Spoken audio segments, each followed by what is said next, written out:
Bueno, pues buenos días, ¿cómo están? Estamos aquí transmitiendo desde la Iglesia Cristiana Puerta del Cielo en Clavería.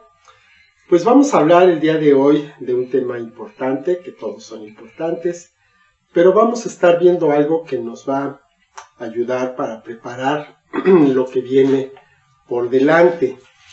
Hace muchos años yo tuve un pastor que quise mucho. Él era el pastor de varones.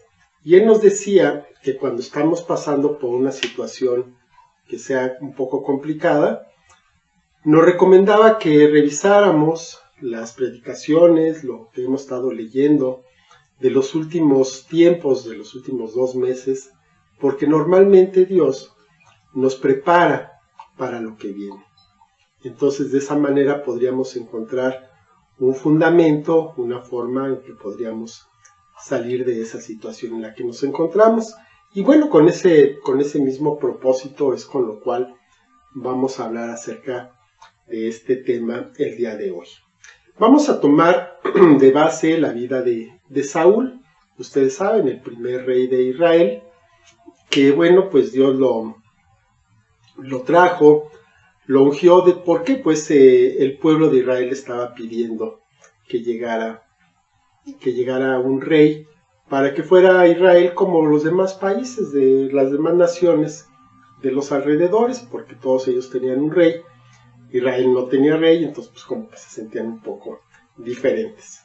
Entonces, bueno, vamos a ver esta historia que está en el primer libro de Samuel, y vamos a empezar en el capítulo 9, del 1 al 3, dice: había un varón de Benjamín, hombre valeroso, el cual se llamaba Cis, hijo de Abiel, hijo de Seror, hijo de Becorat, hijo de Afía, hijo de un benjamita.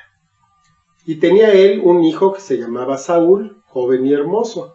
Entre los hijos de Israel no había otro más hermoso que él, de hombros arriba sobrepasaba a cualquiera del pueblo. Y se habían perdido las asnas de Cis, padre de Saúl, por lo que dijo Cis a Saúl su hijo: toma ahora contigo a alguno de los criados, levántate y ve a buscar las asnas. Bueno, pues entonces aquí esto nos da un poco del contexto, de la forma en la cual vivía este varón.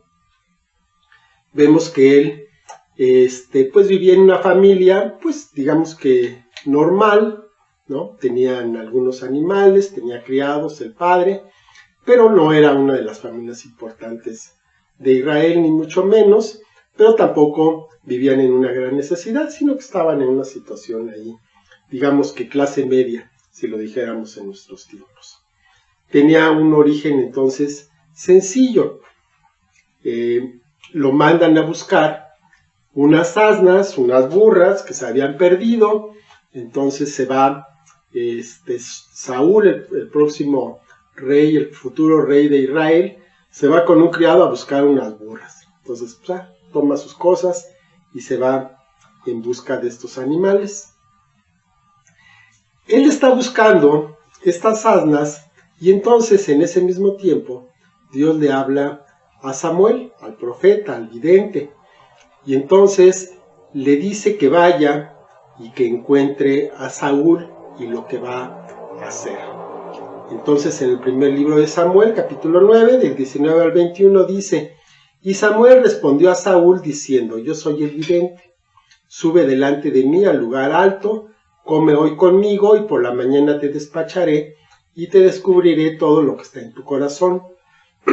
Y de las asnas que se te perdieron hace ya 3 días,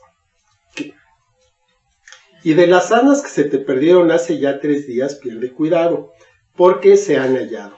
Mas, ¿para quién es todo lo que hay de codiciable en Israel, sino para ti y para toda la casa de tu padre?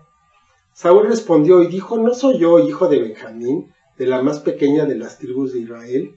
¿Y mi familia no es la más pequeña de todas las familias de la tribu de Benjamín? ¿Por qué, pues, me has dicho cosa semejante? Bueno, pues aquí vemos entonces el encuentro de Saúl con Samuel. Entonces Saúl estaba buscando las asnas, no las encontraba. El criado que llevaba le dice: pues vamos a tal lado. Ahí está un vidente que es pues muy conocido. Se sabe que todo lo que dice eso exactamente es. Entonces vamos a verlo. Él nos va a decir qué pasa con estas asnas. Y ahí va Saúl siguiendo el consejo del criado, encuentra a Samuel y Samuel le da esta respuesta que estamos leyendo. Entonces las asnas ya las habían encontrado, hacía 3 días que se habían encontrado, y entonces pues ahora le dice Samuel: ¿para quién es todo lo que hay de codiciable en Israel, sino para ti y para toda la casa de tu padre? Aquí Saúl pues se siente bastante confundido, no sabe a qué se refiere con estas palabras, porque pues ciertamente él era de una familia pequeña dentro de la tribu de Benjamín, y Benjamín pues siempre ha sido la tribu más pequeña de Israel. Entonces Saúl pues sí estaba un poco confundido, estaba extrañado de que se le tratara con tanta preferencia, y entonces en esta situación se va con Samuel, lo agasaja, le da la mejor porción de la comida, y entonces lo llama aparte, y vemos en el primer libro de Samuel, capítulo 10 y verso 1, tomando entonces Samuel una redoma de aceite, la derramó sobre su cabeza, lo besó y le dijo: ¿no te ha ungido Jehová por príncipe sobre su pueblo Israel? Y entonces, pues ahí está, Saúl fue a buscar unas asnas, se encuentra con Samuel, Samuel lo unge y le dice que va a ser el rey, el príncipe sobre el pueblo de Israel. Entonces, Saúl no lo puede creer. Saúl, vemos aquí que, bueno, pues a pesar de que era un hombre alto, era un hombre hermoso, dice la palabra, pues no tenía mucha fe, y además, pues se siente un poco inseguro de lo que está pasando. Entonces, incluso cuando regresan, reúnen a todo el pueblo, él va y se esconde entre el bagaje, porque no se sentía digno, no sabía qué es lo que tenía que hacer. Hay personas que viendo la actitud que tenía, pues se cuestionan y preguntan: ¿este qué va a poder hacer con nosotros? Lo escucha Saúl, y en vez de enfrentarse con ellos, pues más bien baja la cabeza y se hace a un lado, y pues deja que ocurra, ¿no? Dice la palabra que disimuló, pero él no fue capaz de enfrentar a estas personas. Empieza a reinar, el Espíritu Santo viene sobre de él, porque Dios no da un encargo si no da la capacidad de hacerlo.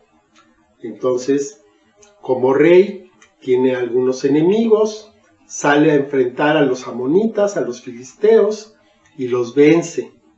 Entonces, bueno, pues empieza a tomar un poco de confianza, se empieza a sentir más a gusto, se da cuenta que puede hacerlo, pero lamentablemente él no considera que su capacidad viene de fuera, que viene de Dios, sino que empieza a pensar que él es, en su capacidad, quien está logrando estas victorias, y entonces la soberbia viene a su corazón. Entonces, en otra ocasión, van a enfrentar otra vez una batalla, y Samuel le dice que lo espere unos días para que llegue, haga un holocausto, y entonces ya puedan salir a la batalla. Pero sin embargo, como no llegaba, entonces aquí Saúl hace una barbaridad. Dice 1 Samuel 13, 8 y 9, y él esperó 7 días conforme al plazo que Samuel había dicho, pero Samuel no venía a Gilgal, y el pueblo se le desertaba. Entonces dijo Saúl: tráiganme holocausto y ofrendas de paz, y ofreció el holocausto. Cuando llega Samuel, pues evidentemente lo reprende, lo regaña, porque hizo algo que no tenía que hacer. Él, ¿quién era para poder ofrecer un holocausto delante de Dios? Aquí vemos que el corazón de Saúl ya se había llenado de orgullo, y decía: pues si Samuel lo puede hacer, también lo puedo hacer yo, siendo que él no podía, él no era la persona adecuada. Y aún este regaño que le hace Samuel, pues Saúl realmente no lo toma mucho en cuenta, como que nada más le dijo, sí, bueno, sí, ya no lo vuelvo a hacer, pero lo vuelve a hacer. No exactamente igual, pero nuevamente desobedece la instrucción específica que Dios le está dando. Entonces leemos en 1 Samuel 15, 9, y Saúl y el pueblo perdonaron a Agag, a lo mejor de las ovejas y del ganado mayor, de los animales engordados, de los carneros y de todo lo bueno, y no lo quisieron destruir, mas todo lo que era vil y despreciable, destruyeron. Bueno, Dios manda a Saúl que entre en batalla contra Agag y que destruyeran todo, que mataran a Agag y que destruyeran todo lo que encontraron. Sin embargo, Saúl perdona a Agag. Y como Saúl ve que hay buen ganado, entonces decide que mejor no lo va a destruir, mejor no los van a matar, sino que aparta lo mejor de las ovejas, aparta lo mejor del ganado mayor, los mejores animales, los carneros, todo lo bueno, se lo lleva. Y nada más destruyen pues lo que estaba lastimado, lo que no era bueno, eso es lo que sí destruye. Y entonces Saúl desobedece. Una vez más, desobedece. Ahora movido por la codicia, él sopesa, dice, ¿qué prefiero? ¿Obedecer a Dios o quedarme con todo esto? Y decide quedarse con todo lo bueno. Y menosprecia la instrucción que Dios específicamente le había dado. Nuevamente, Samuel ve lo que pasa, lo reprende, pero esta vez va más allá porque Dios lo va a desechar. Y dice la primera carta de Samuel 15, 22, primer libro de Samuel, capítulo 15, 22 y 23, y Samuel dijo, ¿se complace Jehová tanto en los holocaustos y víctimas como en que se obedezca a las palabras de Jehová? Ciertamente el obedecer es mejor que los sacrificios y el prestar atención que la grosura de los carneros. Porque como pecado de adivinación es la rebelión y como ídolos e idolatría la obstinación. Por cuanto tú desechaste la palabra de Jehová, él también te ha desechado para que no seas rey. Entonces aquí vemos cómo un hombre bueno, un hombre sencillo, pues no supo manejar la posición que Dios le había dado. Pierde de vista todo, su objetivo, su origen, su familia, toda su vida. La pierde de vista y entonces es desechado y ya no va a ser el rey de Israel. Aquella posición que Dios le había dado y que él ya sentía segura, pues le es quitada. Y aquí, pues viene el punto en el cual tenemos que pensar qué es lo que tenemos en nuestros corazones. ¿Cuál es la razón por la cual estamos haciendo lo que estamos haciendo con lo que Dios nos ha dado? Vamos a poner un ejemplo, nada más es un ejemplo, pero puede ser cualquier otra cosa, acerca de los dineros. Dice Proverbios 30, 8 y 9. Vanidad y palabra mentirosa aparta de mí. No me des pobreza ni riquezas. Manténme del pan necesario, no sea que me sacie y te niegue y diga quién es Jehová. O que siendo pobre hurte y blasfeme el nombre de mi Dios.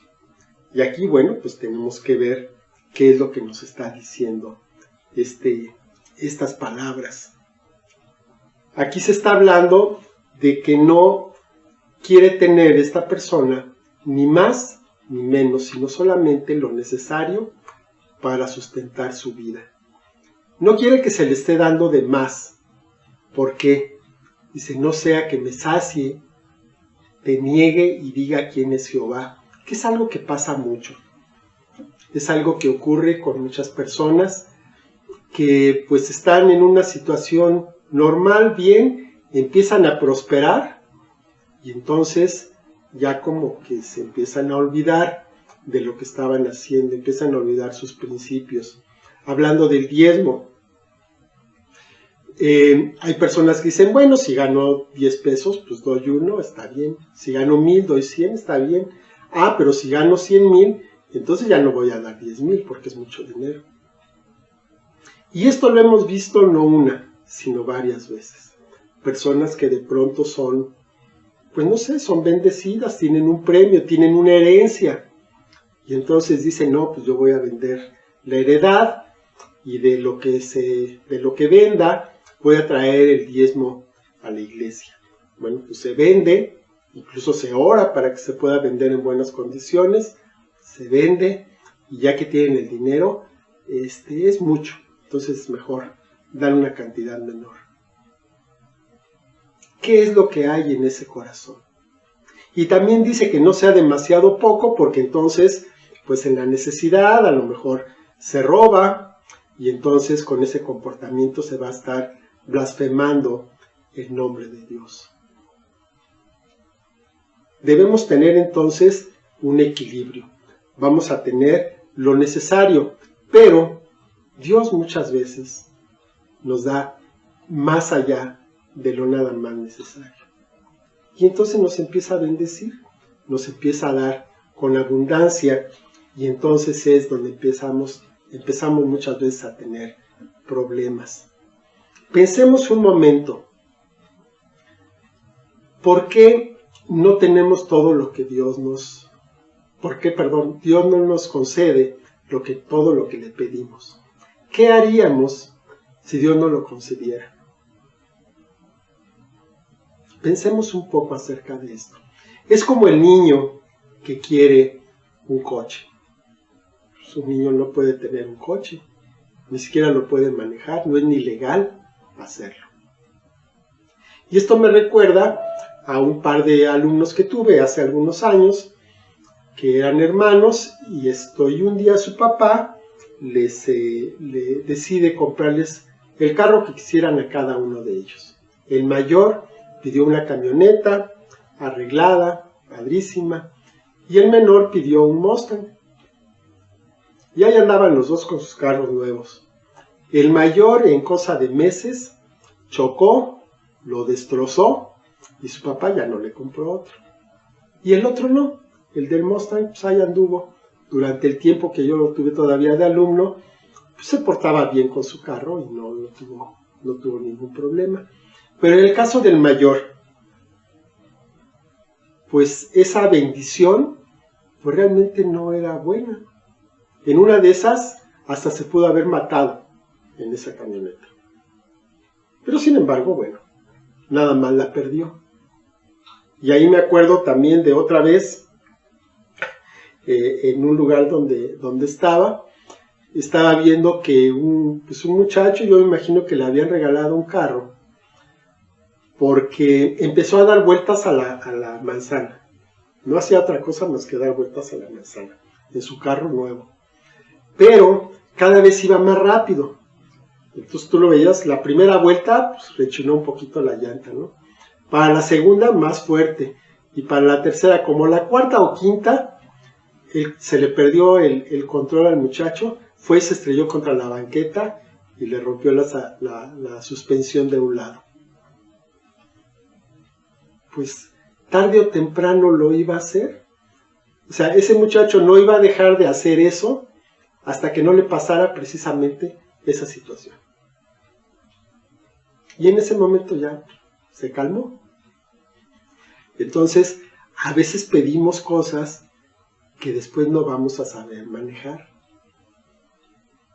Dice Isaías 55:2, ¿por qué gastan el dinero en lo que no es pan y su trabajo en lo que no sacia? Óiganme atentamente, coman del bien y se deleitará su alma con grosura. ¿En qué gastamos? ¿En qué gastamos lo que Dios nos da? ¿Gastamos en lo que no es pan? ¿Gastamos en lo que no debemos gastar? Nosotros somos administradores de lo que Dios nos da. En todo sentido. no nada más en dinero. Pero somos administradores, nada es nuestro, todo es de Dios y simplemente lo que hacemos es administrar esos bienes. Dios nos está preparando para lo que tiene por delante. Nosotros somos gente sencilla. Ninguno de nosotros viene así de una familia de alcurnia, ni mucho menos, pero sí tenemos un llamado, todos, a cosas grandes. Entonces, tenemos que estar preparados, porque Dios nos bendice definitivamente, nos prospera, nos ayuda, nos capacita. Pero la pregunta es si realmente estamos siendo fieles en esto. Y esto nos lleva a la parábola de los talentos que está en Mateo 25. Recordamos de lo que se trata, de un hombre que se va de viaje, entonces a un viaje largo, entonces le deja a 3 de sus siervos, les deja una cierta cantidad de dinero. A uno le deja 5 talentos, a otro le deja 2 y al otro le deja 1. Y cuando regresa, después de mucho tiempo, los llama para hacer cuentas con ellos, y entonces al que le dio 5, le regresa sus 5 más 5 más, y el Señor le dice: bien, buen siervo y fiel, sobre poco has sido fiel, sobre mucho te pondré, entra en el gozo de tu Señor. Eso está en Mateo 25, en el 21, y en el 23 pasa lo mismo con el que le dio 2. Su Señor le dijo: bien, buen siervo y fiel, sobre poco has sido fiel, sobre mucho te pondré, entra en el gozo de tu Señor. Pero cuando llega con el de 1, pues ese lo que hizo fue de que tomó el talento, lo metió en un pañuelo, lo escondió, y cuando regresó, se lo regresó porque tuvo miedo. Y entonces el Señor le dice: quítenle pues el talento y denle al que tiene 10 talentos, porque al que tiene le será dado y tendrá más, y al que no tiene, aún lo que tiene, le será quitado. Esta parábola yo recuerdo que en alguna ocasión la mencionaba un conferencista en una plática secular, en un curso que tomamos, y entonces una compañera que estaba ahí, pues como que no entendía y hasta se enojó cuando vio esta parábola y decía: es que no es justo, porque al que no tiene, al que tiene poquito, se le quita, y al que tiene mucho, se le da más. Bueno, pues así es, y esto lo podemos ver en la vida. Podemos ver que el que tiene mucho, se le da mucho, y al que tiene poco, cuando llega a tener un poquito, se le quita, a través de una enfermedad o de cualquier situación, pero eso poco que tenía, se le va a quitar. ¿Qué es lo que pasa? ¿Será que Dios no es justo? Lo que pasa es que la justicia de Dios no es igual a la justicia de los hombres.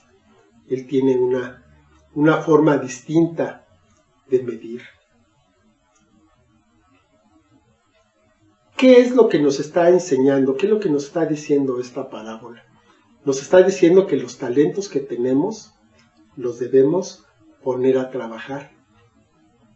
No para nuestro propio provecho, porque recordemos que estas personas entregaron los 5 talentos o los 2 talentos, y el interés, el rendimiento que tuvieron, se lo dieron al dueño, al señor de la casa.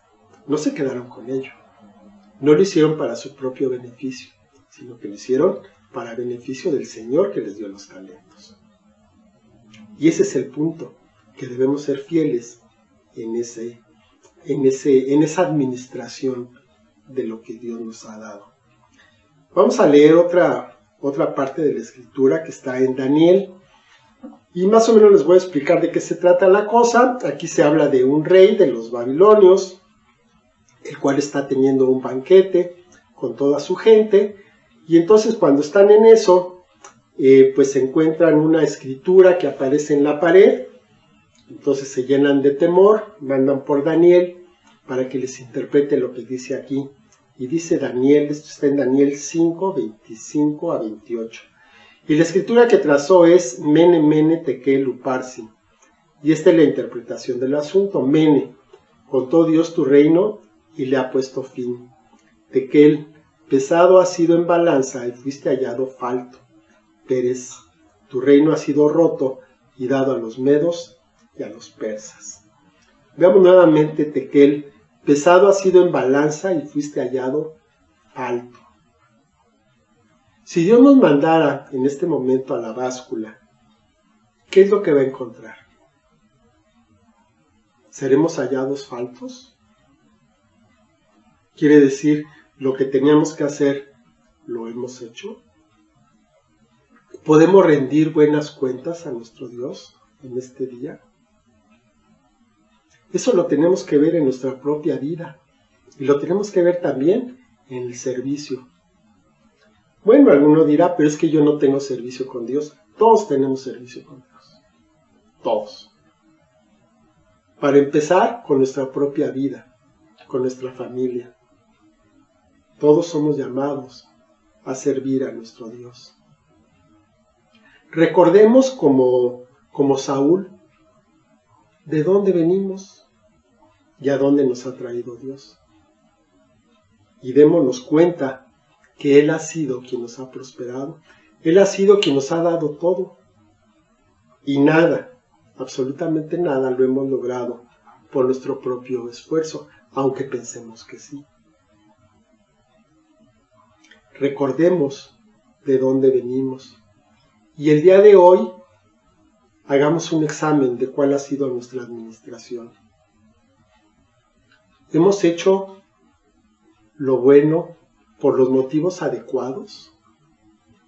¿O lo hacemos porque a lo mejor estamos buscando reconocimiento? Porque estamos buscando que la gente nos aplauda, como los fariseos. Porque para Dios tan importante es el resultado como el motivo por el cual lo estamos haciendo. Pesemos nuestros corazones. ¿Los encontramos faltos o los encontramos justos? Lo que Dios ha puesto en tu vida, tu propia vida, tu familia, tu trabajo, tus estudios, tu cuerpo, ¿has hecho una buena administración de ellos? Si estás llamado al servicio en tu iglesia, ¿qué has hecho con las personas que Dios ha puesto contigo? ¿Las estás atendiendo como un buen pastor o como un pastor que nada más busca trasquilarlas? Vamos a orar. Padre bendito, te doy gracias por esta palabra, te doy gracias, Señor, porque tú, Señor, la has traído para los corazones de todos, empezando conmigo.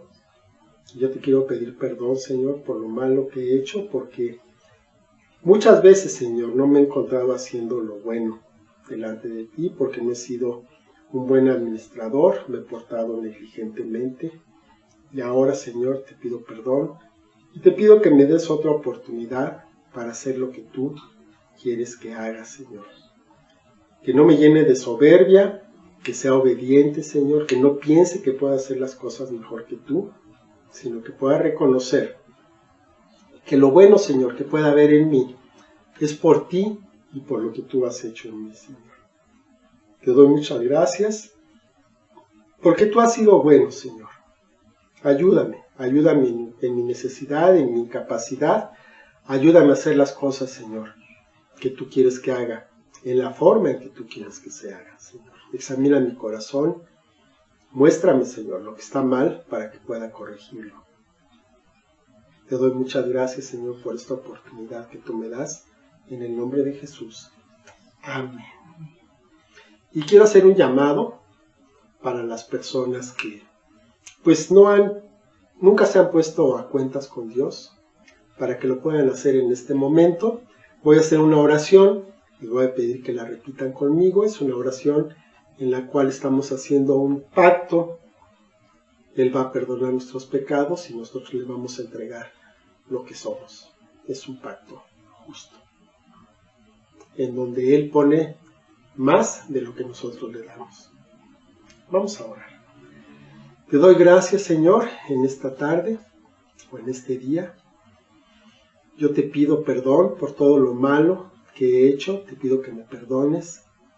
Te pido que la sangre del Señor Jesús en la cruz del Calvario sea suficiente para limpiar todo lo malo que he hecho, Señor, en lo que te he ofendido. Que me perdones y me permitas tener una vida nueva, una vida en la cual tu nombre sea exaltado y en la cual pueda andar en tu camino. Ayúdame, Señor, a seguirte en lo que tú quieres que haga, que me des una nueva oportunidad. Y te pido, Señor, que pueda seguir fielmente tu camino y tu consejo. Te doy muchas gracias por este tiempo, te doy gracias por este día y te pido, Señor, tu bendición en el nombre de nuestro Señor Jesucristo. Amén. Bueno, pues muchas gracias por escuchar este mensaje, que Dios los bendiga y pues vamos a meditar acerca de todo lo que vimos en esta ocasión. Vamos a ver de dónde venimos, en dónde estamos en este momento. Vamos a ver cómo hemos administrado los bienes que Dios ha dado a nuestra vida. Muchas gracias. Hasta luego. Que Dios los bendiga.